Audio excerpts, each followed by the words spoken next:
This is an effort to uncover the worst and most incredible criminal organization and conspiracy in human history. And they have put this conspiracy together over hundreds of years, centuries. War has been declared upon the United States of America and everybody in it. This war has been declared by the evilarchy that controls this country, the Cassius Cartel, the American Illuminati, the powers that be. Why would they trade the World Trade Center for world government? Because they want it all. There isn't anything that you have, or ever had, or ever hope to have, they're not planning on taking away.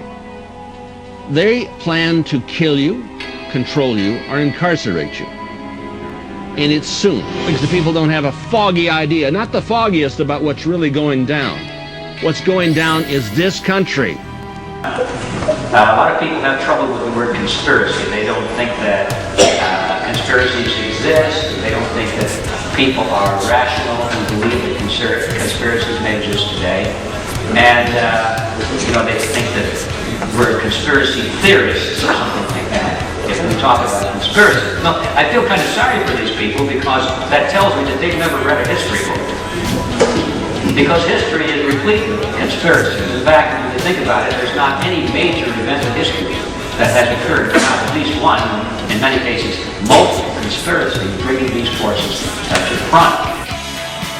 The year is 1917, and Representative Oscar Callaway enters a disturbing statement into the U.S. Congressional Record.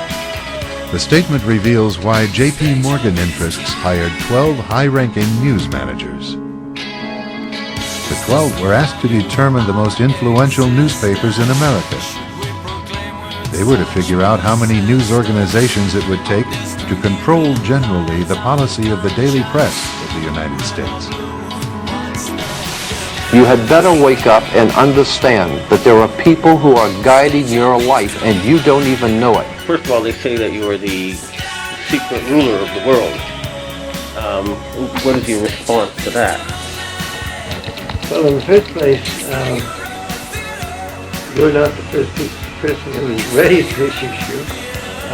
There have been people ever since I've had any kind of position in the world who have accused me of being the ruler of the world. What about the candidate Ron Paul, who's talking about bringing the powers of the Federal Reserve back to the U.S. government, under the presidential control or control of Congress? I haven't read that. He's one of the Republicans. He's a Republican candidate, and that's what he's publicly calling for. So,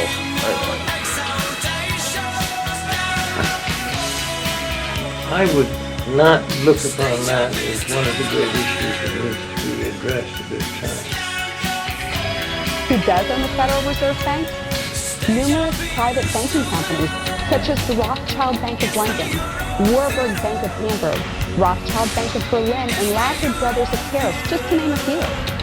Does our tax money pay for government services we use every day? No.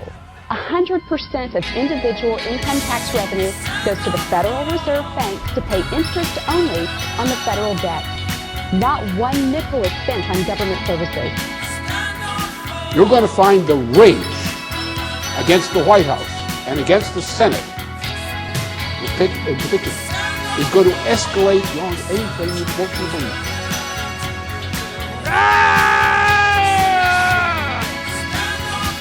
You people are out of the pit of hell. And I pledge eternal warfare. I've just had enough of all your crap, and we are gonna beat you.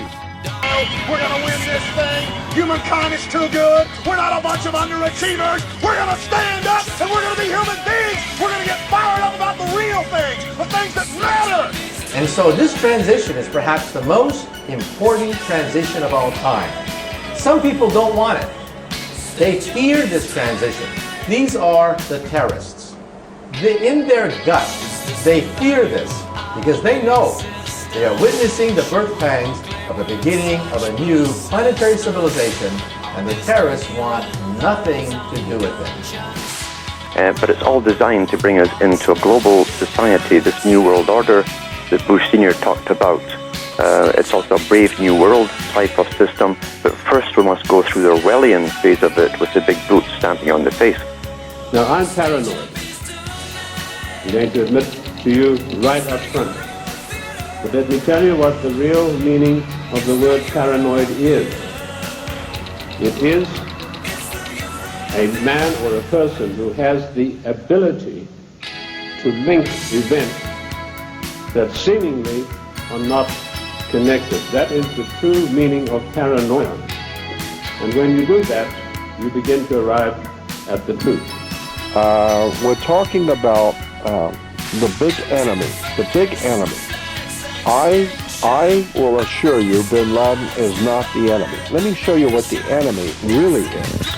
But if you understand symbolism, Nazi, fascist symbolism, you will notice on each side of the presidential podium two interesting, perhaps 5-foot-high symbols on each side of the podium where the president stands.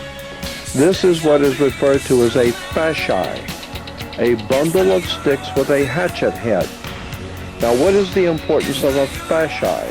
This is a symbol of Nazi fascism.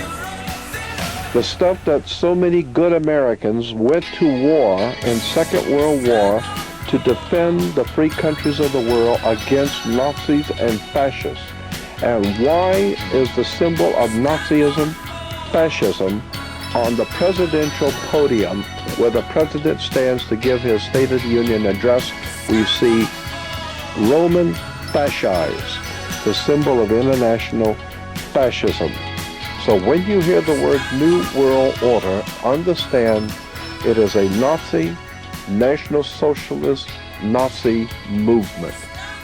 And I am appalled of how many people will listen to George Bush, the president, or George Bush's father, talk about a new world order and not remember that this is precisely what Adolf Hitler was trying to establish.